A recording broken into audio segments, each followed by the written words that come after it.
Welcome back to JOJ. It has been a nice kind of month that we, have had off really.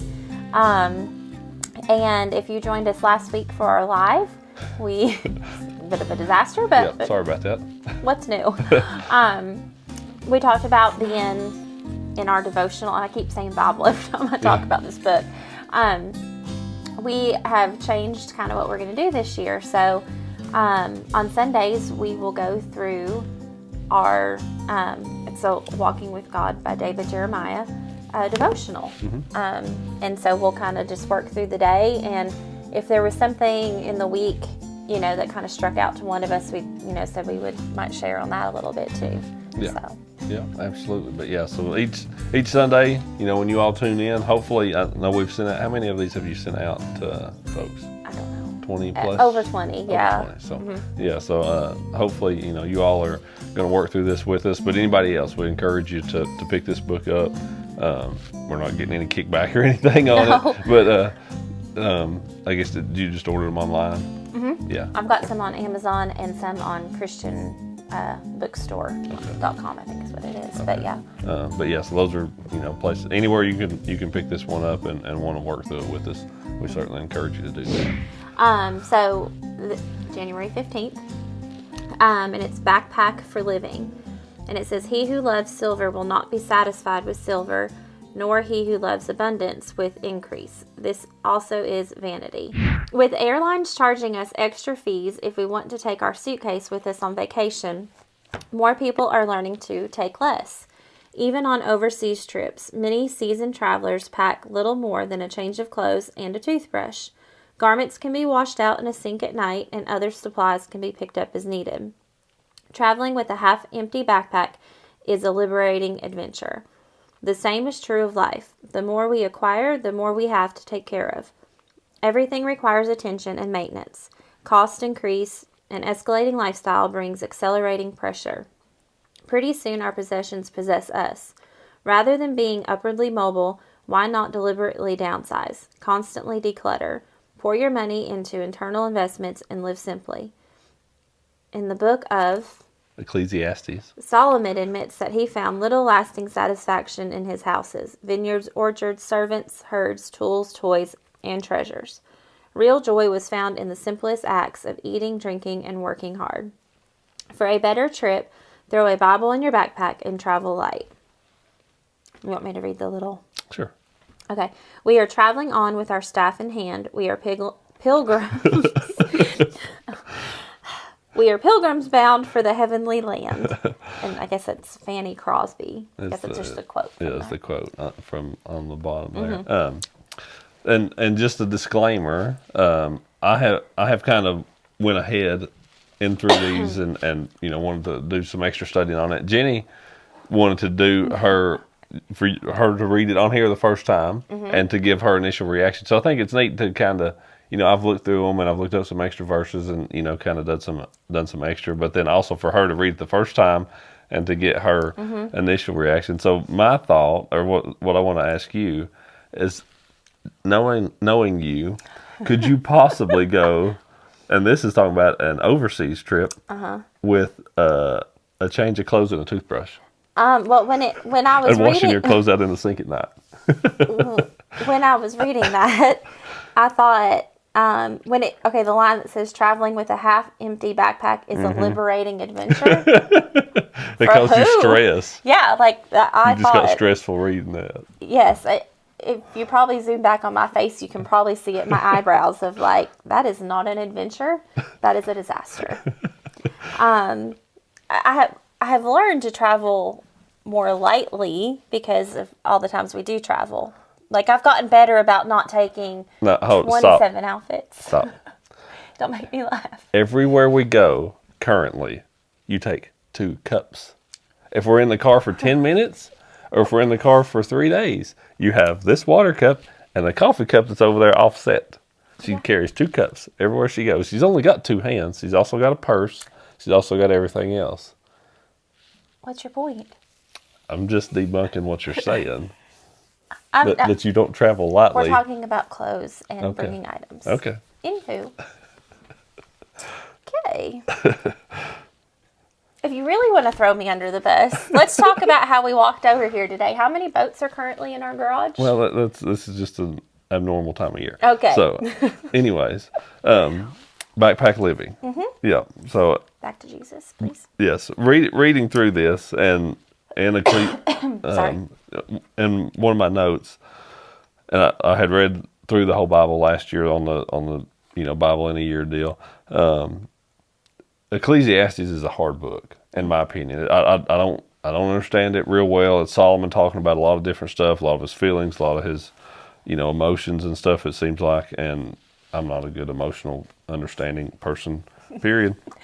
But Ecclesiastes is just tough, and I'm going to jump down in a second, actually back to chapter 2, but the verse that's here is 5:10. I want to skip down to verses 18 through 20, and what's written there. It says, "This is what I have observed to be good," and this is kind of what it talks about some down here, "that it is appropriate for a person to eat, to drink, and to find satisfaction in their toilsome labor under the sun during the few days of life God has given them, for this is their lot." That's all verse 18.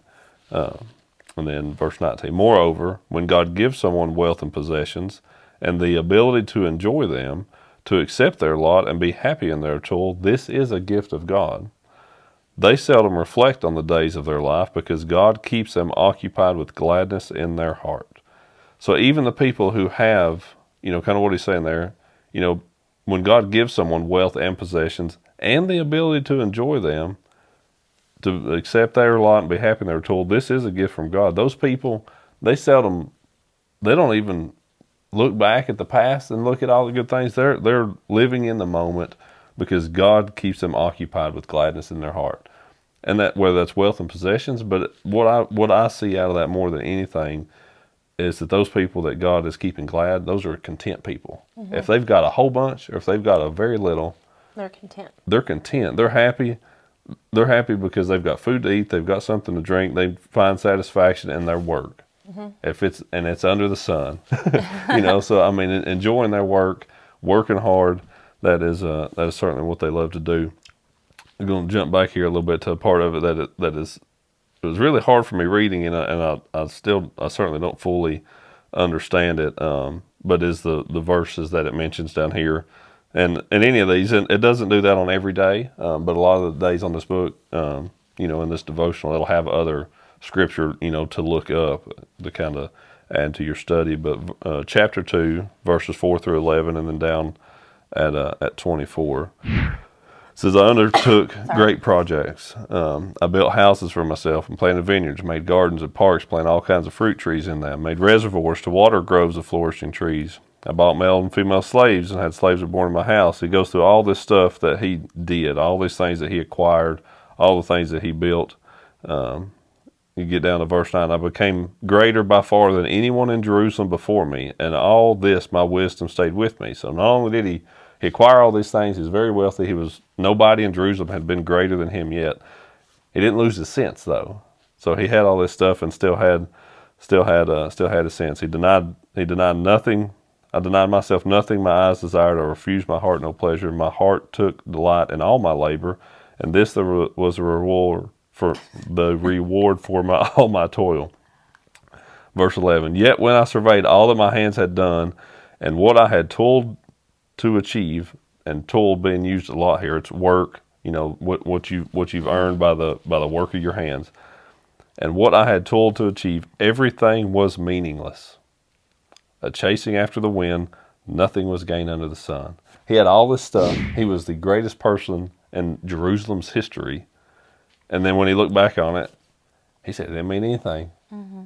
It was a chasing after the wind, nothing gained under the sun. And I think that really, that shows us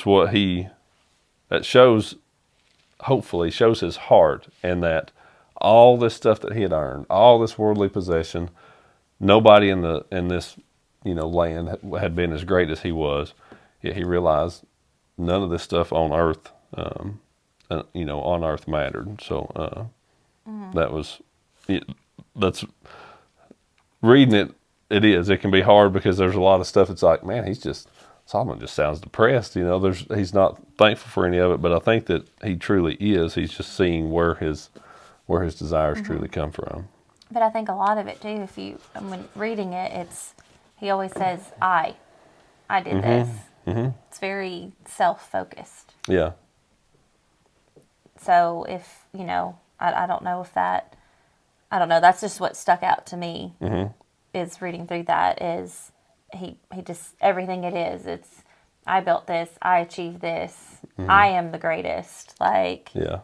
and I don't want to mess it up, but I remember reading something recently that whenever they were doing the passion stuff, and someone had said, if you're in, let's see, I'm going to think about it, see how this goes. Basically, if you are chasing the glory, then you can't be giving God the glory. Yeah. You can't do both at the same time. Yeah. Does that make sense? Yeah, Does that sound right? Yeah. It sounded better when they said it, but it was no, it absolutely that sounds effect, right. So. Yeah, it absolutely does. And getting back to kind of what it says a little bit here in the book, down there in the third paragraph, rather than being upwardly mobile, why not deliberately downsize, constantly declutter, pour your money into internal investments, and live simply. And one thing that a note that I made down here, and we might can wrap up, kind of start to wrap up on this, but something that our church does at Lions Creek every year that is a major blessing for the people who go to church to get to do and to get to be a part of is what we call our free sale every year, and it happens after Thanksgiving. Yes, before. it's right before no. Thanksgiving. Yes, it's the Sunday before Thanksgiving. Okay. Our church Thanksgiving meal, and then we start. So yeah, it's the Sunday before Thanksgiving. Yeah, but it's a free sale, and so it's a time when everybody in the church brings anything they have. They declutter, clean out their houses. They have a full week to bring and set up and fill up the gym. Yeah, and so then it's just free. We open up that Sunday afternoon. I say we because we go to church there, but the church, they open it up and people come through, and in a few hours' time, that gym is emptied out. Yeah, and it's it's a blessing for the people, that are coming and otherwise wouldn't have Christmas presents or. I know I helped a girl that was pregnant and she was having a little girl. And so she was like, I don't have much, and so we went through and picked out clothing sizes from 0 up to, a year. And, she didn't want to take more than that. She was like, this will get me good and started. And so, it's just a blessing to be able to bless others. Yeah, absolutely. And that, coming from a place where we're able to do that and to, hopefully pour that out on those people and love on those folks, and something that is simple for us, but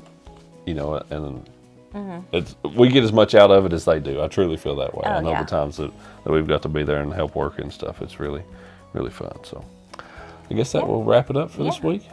All right, so we will try this again next week. Hopefully, I think this will be fun. It'll be a fun project, and again, we certainly encourage you to grab one of these if you've not gotten one already and work along with us.